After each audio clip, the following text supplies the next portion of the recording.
Hello everyone, welcome back to my channel, and if you're new here, welcome. Also, we hit 100 subscribers. I have 100 lovely people who listen to me yap. In total this year I read 28 books, but in this video I'm going to talk about only the physical books because I really want to pick up the book, show you guys, review it a little bit and tell you exactly why I liked it or did not. The first book I have here is Love Unwritten by Lauren Asher. This is the second book in the Lakefront Billionaire series. It's a single dad romance where we have the grumpy single dad and Ellie, our sunshine. The best part of this book is honestly how they both communicate with each other. And you know, I will eat up a good romance book where the girl is demotivated and she is being motivated and supported in the best way possible. Ellie is smart, talented, but she has been betrayed a lot of times, and so she is very skeptical of the people around her. And Raphael is there to help her. And he doesn't push the help on her, but he just quietly and silently support her. I believe I gave this book a 5-star rating or a 4.5 star. I really don't remember, but yeah. The next book is Never Lie by Frida McFadden. This is my first Frida McFadden book. I have been seeing her books all over the internet, but I wasn't really sure if I should be reading one because I get very terrified of thriller books. Even though I love reading detective books, I get terrified of thriller books. This one was gifted to me. My friend told me that it will be a great read for you, and I like the book. So the first thing I did when I got the book was read it the exact same day. And I finished it, I guess, within the same day only, or I guess it took 2 days. Awesome thriller book. I believe there are far better books of Frida McFadden because I have seen many of the Bookstagram accounts talk about her other books which are way more interesting than this one. But to me, this was insane level of plot twist. I read a lot of detective books, and the last time probably when I was this shocked was And Then There Were None by Agatha Christie. Never has any other book topped that experience, and this like falls on the same line, same degree of shock. The thriller aspect, the murder, the storyline, the way everything is kept together, the past and the present, how they are like creating this environment where we are actively looking into the house, and also we are actively looking into the person who is no more, who is deceased. And I kind of appreciate how she has put a little bit of horror element. I don't know if anyone noticed that. At one point I was like, is this a horror book, is it a horror thriller book? But then I checked the reviews and I was like, no, it's not. Then what the hell is happening? This obviously got a 5-star read. I was mind blown. My mind was so blown that I decided to torment my sister also, and I blew her mind also. The next book is A Man Called Ove by Frederick Backman. This book wrecked me in the best way possible. When I first started reading this book, I was like, okay, this is going to be a cute, simple read where I will learn about this grumpy old man. Yes, in every Frederick Backman book, the first few pages are like, you'll hate the main character, because I did. And then in the middle of the book, you're like, okay, fine. And then when it comes to the last end of the book, either you are gasping or you're crying.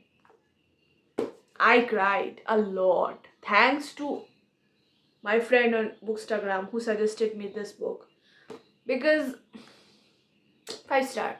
5-star for making me cry and making my entire family panic why I am crying. At night. They thought someone died. The next book is Rewind It Back by Liz Stopford. This is the last book of the Windy City series, my favorite series of all time. And this is a romance book. We have Haley and Rio. So Rio is a hockey player.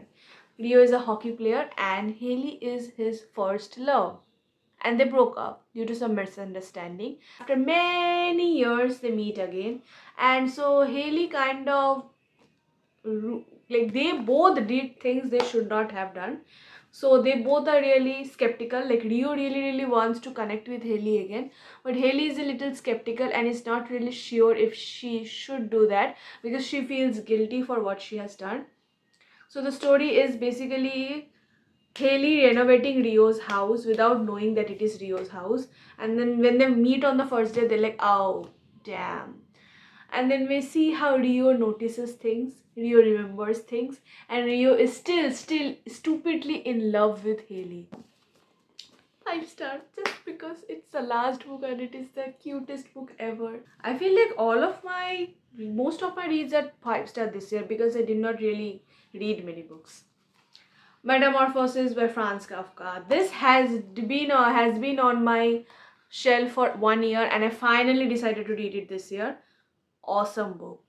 For someone who really wants to get into the poetical and the philosophical side of books, this is beautiful. I think I will recommend it to anyone who wants to be into a little bit of, those metaphors and philosophy thing. But if you are really someone who is trying to light read, then this is not the book for you. The way Franz Kafka has showed how the society can be ruthless, can be cruel, even to their own blood. Like every person has this responsibility for the others. And if you are not fulfilling your responsibility, at one point you kind of become useless to even your known ones. And that's when they lose interest, even though they should be caring for you, even though they should be the one standing beside you in your miserable times. Perfect example of that book. I was shocked, terrified, horrified, everything while reading this book. I literally went one or two eyes over few paragraphs because I could not believe what is written here. So yeah, I give it 4.5 stars.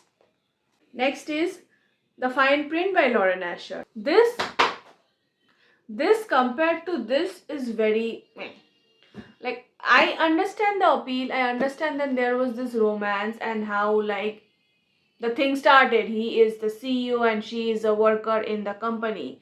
She is a very talented person and all.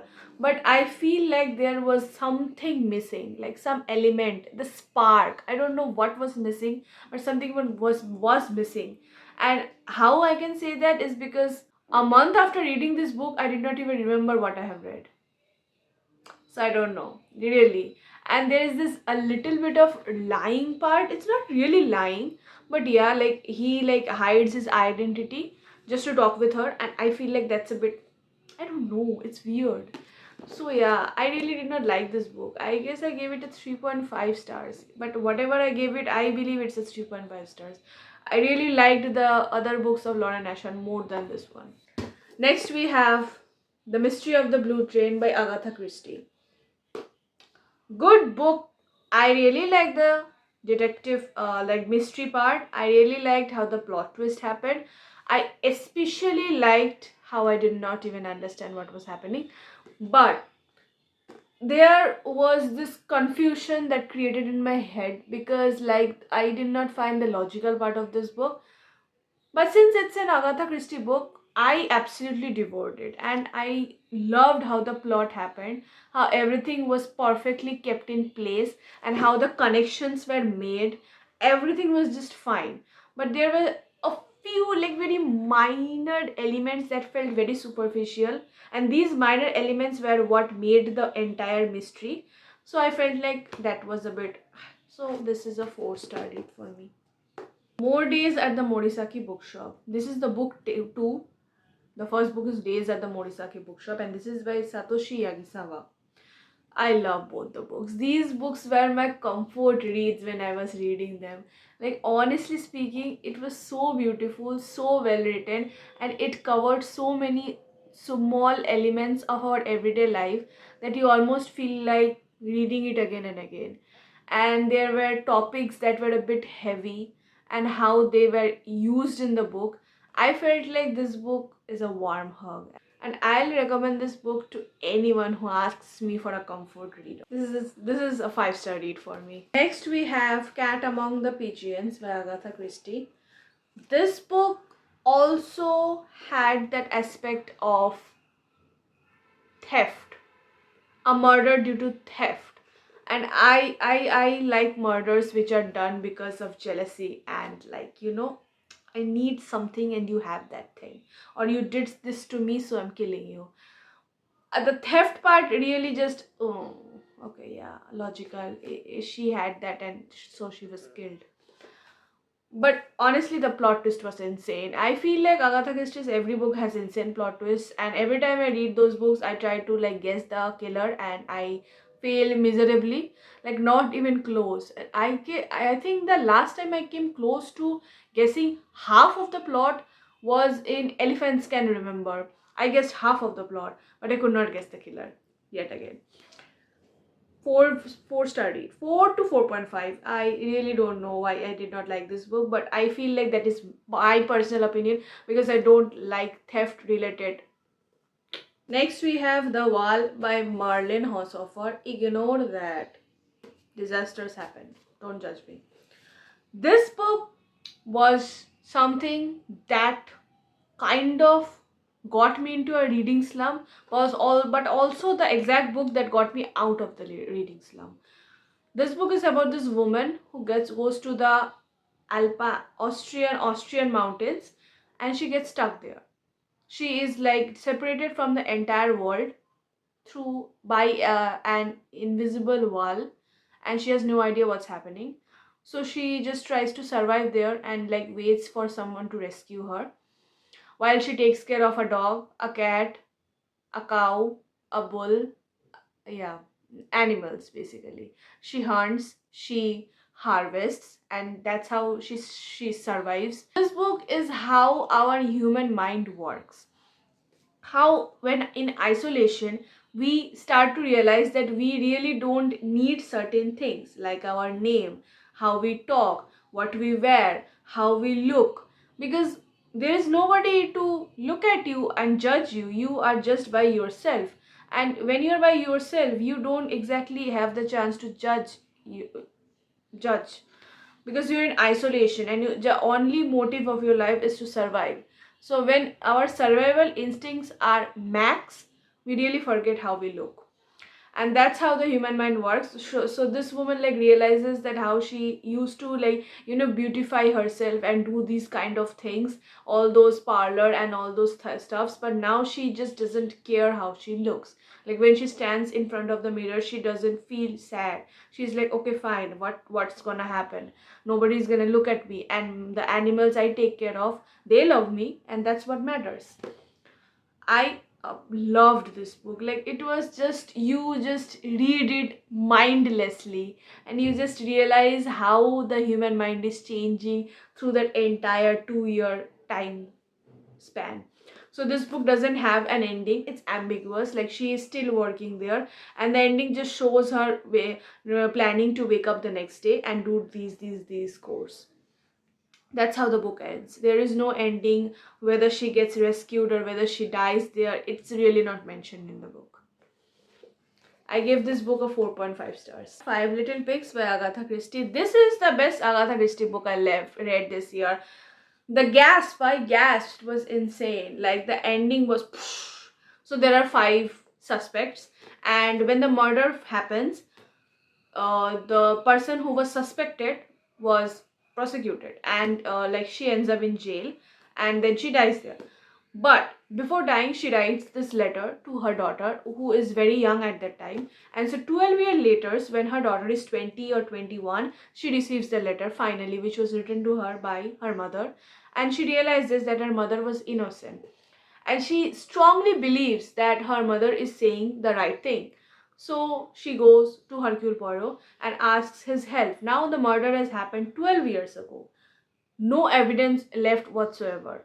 So what Hercule Poirot does, he goes to all the 5 other suspects and asks them to write a diary, like kind of explanation of what they remember happened on that day. And then he compares the notes. Bam, miracle. Love how this happened. I was like shocked, and you also could read the entries because all of them are in this book and still you can't guess. I don't know if it's me being dumb or if she really writes that good that I can never guess the plots. But whatever, this book really, really tops, like in the top 5 of my Agatha Christie books. And this one got a 5-star from me. Agua Viva by Clarice Lispector. This book, I was extremely slowly reading it because this book feels like a mad episode.